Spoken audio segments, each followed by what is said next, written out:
a little bit quicker. 1-1 upgrades coming up now. Terran player spending his money a little bit better. Neither player has lost a unit so far.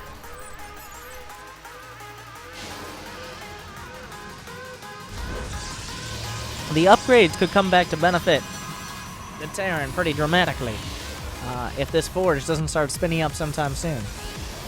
So a Twilight Council has been completed. What are we going to see out of that? I'd love to see a Dark Shrine. He hasn't decided it yet. No sentries down here as well with this army.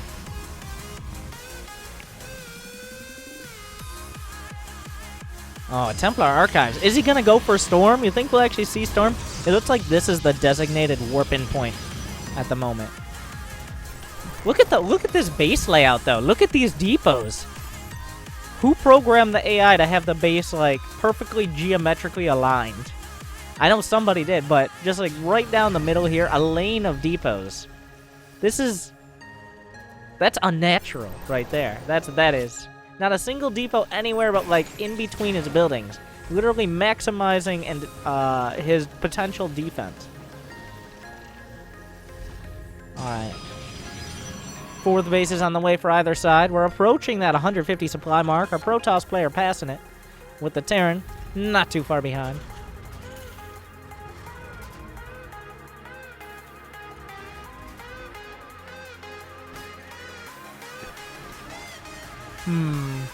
We still see... Okay, 1-1 upgrades are finishing. The double armory on the way. Are we going to see a transition here? Neither player has opted to attack quite yet. They're still just building up. They're powering up at the moment. Still no upgrades out of this forge. +1 has completed.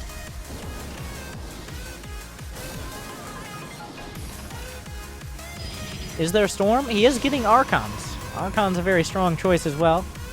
I don't believe they're... Oh, Charge has completed. I actually wasn't paying attention. Charge apparently is done. They're both banking up a pretty reasonable amount of money at this point. But it's approaching a max out rather quick. We got all of the engineering bay upgrades coming. We got high-sec auto-tracking, we got building armor, and we got what? High-capacity... I forgot what this was called. High-capacity fuel tanks. Allows medevacs to ignite their afterburners for 50% longer. Definitely a critical upgrade when you're not dropping it all or using your afterburners. But it looks like the Terran army is moving out. Will the Protoss move to Ants? Oh, the Vikings hit the deck right before the Void Rays are shown. We move back. The tanks are sieged up. We've got Guardian Shields used over the entire army. It looks like the Void Rays are doing a great job. The Terran player is starting to melt. There's enough... Oh, just enough tanks at the back. The Vikings are back in the air. The tanks are slamming the point home, but it looks like our Terran player has a few reinforcements, but the Void Rays will force him into a total retreat. A pickup there on the tank, a little bit of an ambitious attack.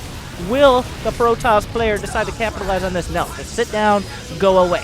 Thank you, Felipe L. Cool for the sub. Welcome on board. Give me the W's for the newest member of the Passioncraft Club, but he will beat back that attack in a convincing manner.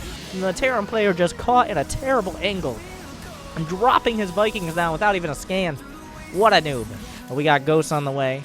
It looks like the Protoss player not going to press his advantage. Instead, going to be stretching out for a 5th base now. Despite having 5,000, 2,000 in the bank, how many gateways are we looking at? He only has 6 gateways, 2 Stargates, and 2 Rovers. You can actually produce more than that off of all these bases. Alright, we got a 5th base on either side, but the Terran player... Oh! The Protoss attack is coming in, but attacking in a siege tank's Ghost, and is that a planetary fortress? It looks like it is. This could go the other way pretty quickly. Army supplies in favor of our Protoss. Will he attack right up the middle? Oh, the tanks are unsieging. Will he land the EMPs in time? The planetary will contribute to this fight. A couple PDDs used. The tanks have not sieged up quite yet. He's sieging up. The planetary actually loads up SCVs. I didn't know it could do that. Maybe that's an upgrade? But it looks like with just barely enough, and the planetary on the other side. Thank you, Ghost, next for the sub. More W's, please, boys. But it looks like the Terran will hold, using that defender's advantage. The planetary fortress, beautiful spell control on the point defense drones. He'll negate just enough damage, and the Protoss player will be driven back to his half of the map. And the supply is surprisingly even at this point.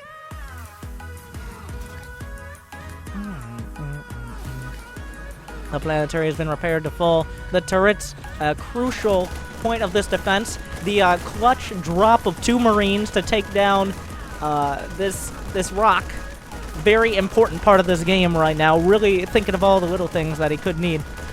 We're looking at 180 APM each now, ramping up every second. Neither player able to crack the other. Battle cruisers have joined the field. The fusion core, a big part of this. We got more Marines coming up. He does have the high-capacity fuel tanks upgrade, yet he is not. All right, we got more Marines coming to take out these rocks. Yeah, I got to get those rocks down. It's very important. Just one more Marine. We need one more. That's it. All right, get it. You got this. All right. There's a ferry service in between this rock and the main base.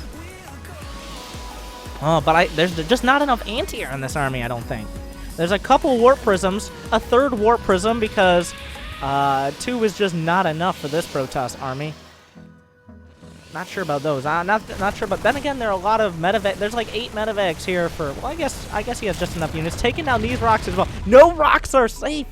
No rocks are safe. We got an archaeologist over here or some shit taking down all the rocks. But it looks like we got another attack. Both players refusing to attack anywhere but right up the middle. A lot of the army supply is not here though, but he does have battle cruisers and a lot of ghosts. That is a very strong. He only has 1 battle cruiser. I stand corrected. A Liberator sieges up the Liberation Zone on point. He's got some snipes coming out as well. He's using literally all of his spells. The Protoss army desperately trying to spread out here. The tanks are unsieging and resieging and unsieging. They don't know what to do with their lives. There's a siege up again. Still 175 to 175 AI supply here. But the Immortals are pushing through, slamming the point home. The reinforcements for the Terran player not there in time. He's going to be forced to retreat. Another battle cruiser is going to fall. There's just enough stalkers, more widow mines on point, but he does have the observers at the same time. He's going to slam the point home into these Archons. But once again, our Protoss player is going to take a decisive advantage. Another widow mine not going to connect. They're very indecisive right now. But beautiful spell control on either side. He feedbacks it out of the sky. One of those final medevacs. And he will come home to regroup with his Immortals. At the end of the day, it's looking at 170 to 135 army supply, and this time it looks like our Protoss player. Look at this production tab! Look at this fucking production tab! It's over half this. He's got a tech lab, he's got a missile turret, he's got a factory, Thor, Widowmine, Medevac, Viking, Marauder, 2 Marines, 1 Ghost, 1/1, and +2, +3. Cloak and Blue Flame at the same time because he fucking can. Alright, he's tearing it up right now. It's 154, but he's still got the Ghost. He's sniping it out the Planetary. Once again, going to be a crucial point of this defense. The turret's out on the ground. Another Archon is going to fall. The Ghost really pay it off, and he's turning it around at the same time.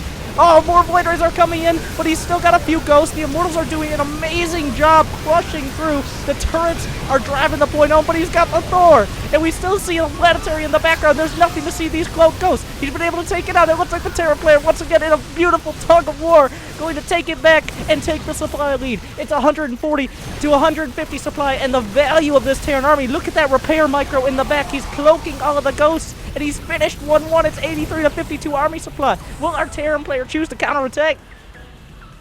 All right. We have another engage.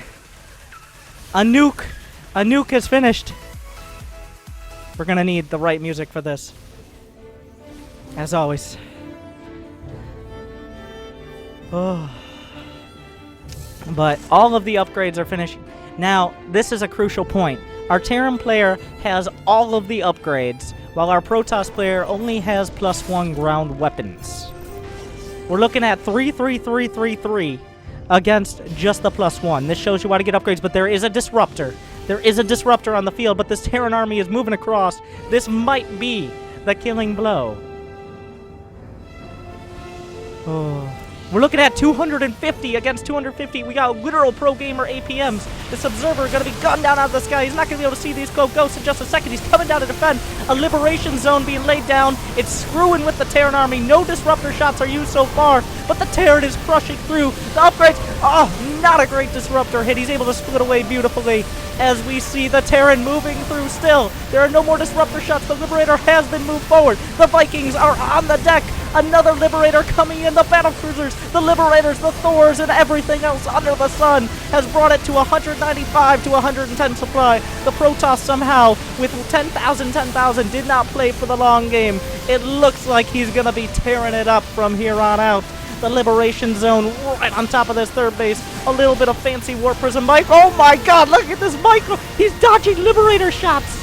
What in the hell? But the Yamato Cannon taking down the Immortal right off the bat. It's just not enough.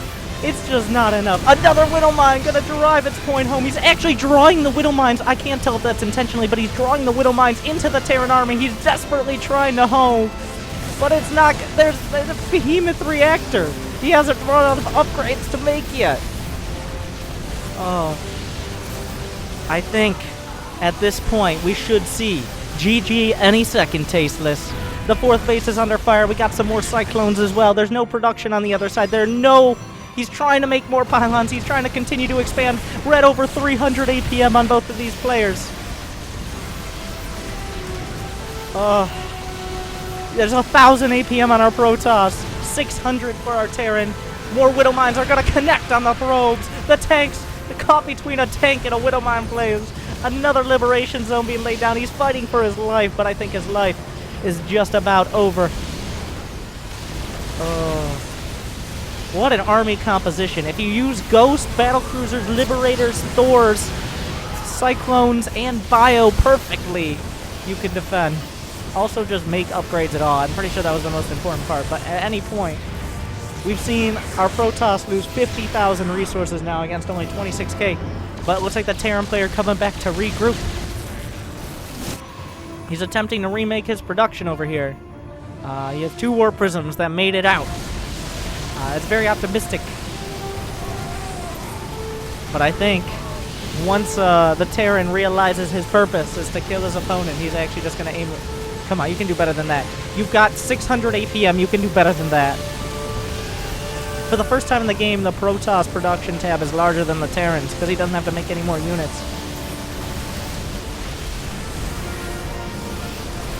And I think any second now. Look at this constant Liberator micro. It's everywhere. And look at how the AI like splits against the Liberator immediately. It's pretty crazy. Can we just call this here, like, how long before he taps out? Like, he's at 90 supply. He has 7,800, 7,800. We're going to see the most clutch of comebacks.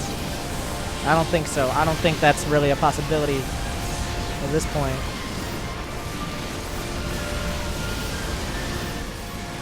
But who knows? We've got more Immortals on the way. Rallied to the middle of the main base. Where else would you rally it, you idiot? Back into the fight. He's dropping. He's at 78 supply, slowly but surely dropping.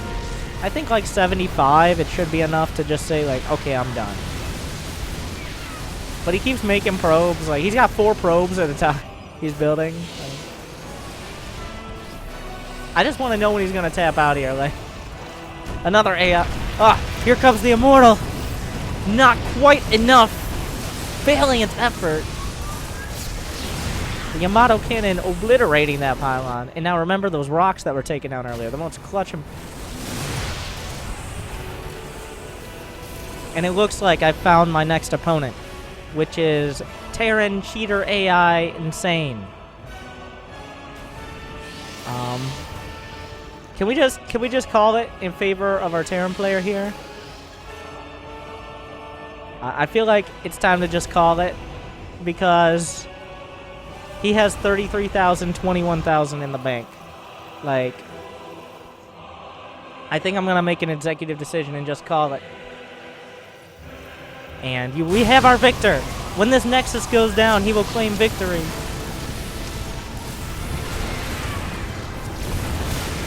And these 2 Immortals. And these 15 random probes. Oh my god. Why are you here?